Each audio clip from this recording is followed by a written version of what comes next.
Hai semua, terima kasih karena kalian sudah klik video ini di channel My Fauni. Dan di video kali ini aku bakalan sharing sama kalian pengalaman aku lintas jurusan dari IPA ke IPS dan akhirnya bisa lolos di 2 perguruan tinggi negeri. So, buat kalian yang lagi ngalamin hal yang sama, kalian harus tonton video ini, jangan di skip-skip, tonton sampai selesai. Stay tune!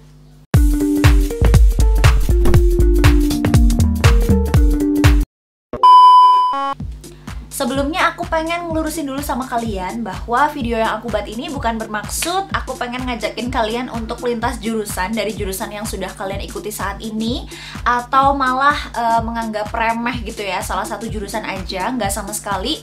Tapi jujur aja ini sekedar sharing aja. Karena sampai saat ini masih banyak banget yang pada tertarik untuk lintas jurusan, khususnya dari jurusan IPA ke jurusan IPS. Nah, kalau kalian juga ngalamin hal yang sama, coba deh aku pengen tahu, kalian pengen masuk jurusan apa sih? Komen di kolom komentar ya. Kalau dari pengalaman aku sendiri, dulu aku pernah daftar di beberapa perguruan tinggi ya, kayak Universitas Gadjah Mada, Universitas Islam Negeri Yogyakarta, Universitas Negeri Yogyakarta, terus juga pernah juga daftar di kedinasan kayak di STAN gitu. Kalau di swastanya aku juga pernah daftar di Universitas Ahmad Dahlan.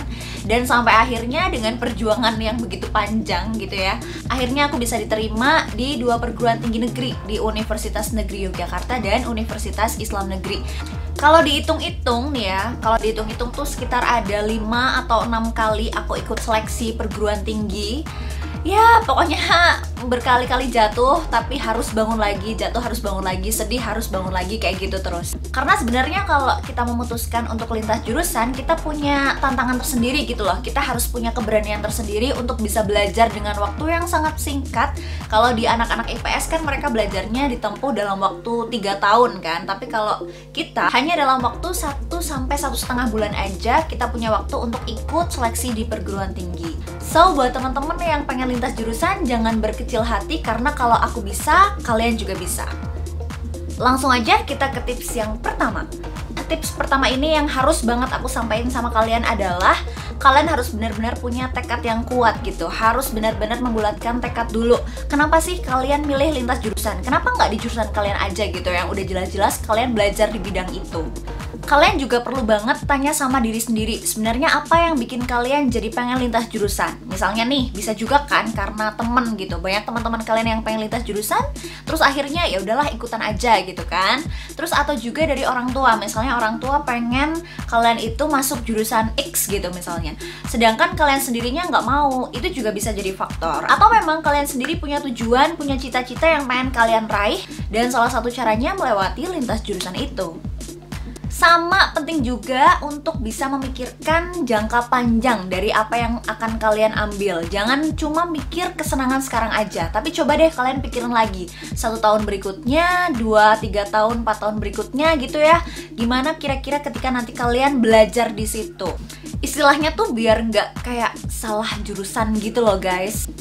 Tips yang kedua adalah coba deh kalian untuk bisa bikin rencana belajar. Rencana belajar ya, rencana belajar itu belajar yang direncanain. Mungkin itu terkesan kayak aduh buat apa sih, nggak penting banget belajar, ya udah tinggal belajar aja, tinggal baca-baca buku aja gitu, tinggal ngerjain soal aja kok, gampang, ngapain perlu direncanain gitu. Jadi rencana belajar ini kalau buat aku ya, atas pengalaman aku sendiri, itu penting banget karena waktu itu aku bingung belajarnya tuh mau mulai dari mana kan. Sementara tugas-tugas di sekolah juga masih banyak, ujian-ujian di sekolah juga belum kelar. Jadinya gimana ya, bingung, kayak udah pengen cepet-cepet belajar untuk masuk perguruan tinggi gitu kan buat SBMPTN, tapi sementara masih ada hal-hal lain yang harus diselesaikan ketika masih di sekolah. Nah, di rencana belajar ini efektif banget menurut aku supaya kita tuh lebih terstruktur belajarnya, kita nggak bingung dan kita belajarnya nggak asal-asalan. Contohnya kayak gini, misalnya hari Senin. Hari Senin kalian bisa coba untuk belajar materi sosiologi. Terus hari Selasanya kalian bisa belajar materi sejarah. Hari Rabu sama Kamis kalian bisa ngerjain tugas-tugas sekolah yang belum kelar. Jadi belajar tuh nggak mesti harus kita belajar satu paket dan paketnya itu harus diselesain dari nomor 1 sampai nomor yang terakhir. Itu menurutku sangat-sangat melelahkan dan membosankan. Kecuali kalau kalian itu sangat hobi belajar ya, mungkin itu sangat menyenangkan. Tapi kalau kalian kayak aku yang kayak ya belajar kalau mood aja, itu paling cocok pakai rencana belajar sih. Tips Tips yang ketiga adalah jangan belajar semua materi. Nah ini nih yang perlu dilurusin dulu. Coba deh kita pikirin, kita anak IPA, kita harus belajar materi IPS yang itu banyak banget dari A sampai Z. Belum lagi kita harus belajar soal-soalnya. Coba deh kalian bayangin. Di waktu yang sangat singkat itu, coba aja kita perbanyak untuk berlatih soal. Atau kita juga bisa cari-cari soal-soal di tahun lalu gitu. Misalnya kalian cari soal SBMPTN dan pembahasannya. Bakalan keluar tuh, ada yang di tahun 2014, 2015, pokoknya banyak banget. Ya kalau zaman sekarang kita mau cari soal-soal pembahasan tentang tahun-tahun lalu, itu gampang banget ya. Bisa kalian cari di YouTube, bisa juga kalian cari di Google. Kalau aku sendiri, aku emang dulu belajarnya kebanyakan dari buku sih. Jadi kayak aku beli buku yang isinya tuh pembahasan soal-soal sama latihan-latihan soshum. Kurang lebih aku beli sampai 2 atau 3 buku karena menurut aku itu sangat membantu untuk belajar.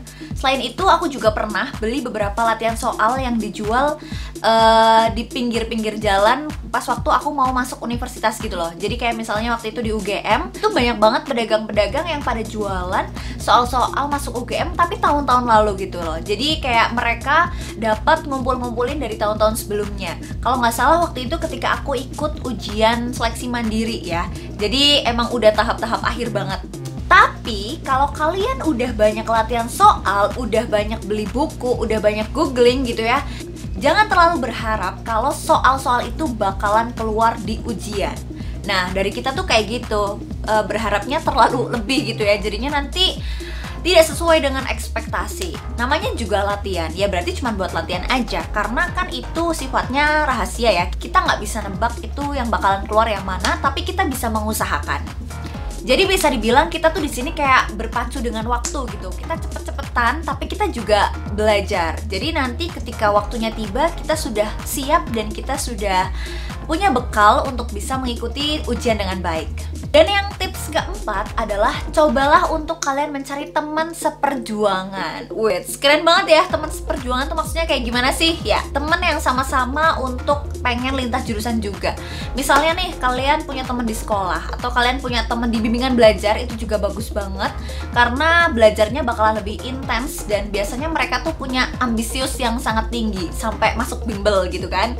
Tapi kalau dari aku sendiri, waktu aku mau masuk perguruan tinggi dulu aku nggak ngambil bimbingan belajar, jadi lebih kayak belajar banyak soal-soal gitu, terus sama belajar sama teman-teman yang emang pengen lintas jurusan juga, jadi kayak bersaing secara sehat. Karena dari pengalaman aku juga ketika masa-masa belajar itu sering mentoknya gitu loh, kayak bingung, aduh gimana sih. Terus kadang-kadang apalagi kalau misalkan dari jalur-jalur yang udah dilewati kok ada yang tidak lolos ya. Kayak misal aku nih, karena aku 5-6 kali, waktu itu kan nggak cuma sekali doang, ditolak itu udah sering banget. Apalagi kalau ngelihat teman-teman, duh kok dia udah lolos ya, kok aku belum ya.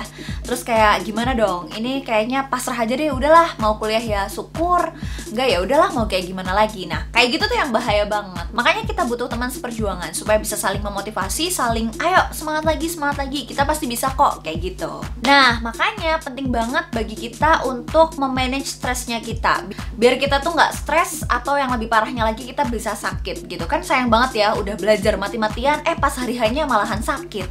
Ya memang sih kita emang harus menunda dulu kesenangan kita sesaat, kayak misalnya piknik ataupun main game sama teman-teman, belanja-belanja gitu ya. Harus benar-benar ditahan dulu, mengurangi hal-hal yang kurang penting dan memprioritaskan untuk belajar, kayak mempersiapkan diri gitu. Tapi aku juga nggak ngomong itu harus benar-benar di stop, karena kita pun juga butuh hiburan ya. Kita juga butuh hiburan supaya kita jadi lebih fresh, terus jadi lebih semangat lagi. Bahkan bisa juga inspirasi itu bakalan datang ketika kita udah main-main sama teman-teman. Nah, yang terpentingnya juga jangan lupa untuk berdoa, karena gimana pun usaha kita tetap ya yang nentuin itu Tuhan Yang Maha Esa. Oke teman-teman, jadi itu tadi cerita yang bisa aku sampaikan sama kalian. Semoga bisa menginspirasi, semoga bisa menambah semangatnya buat kalian. Kalian tuh gak sendirian ya, banyak kok teman-teman kalian yang juga ngerasain hal yang sama.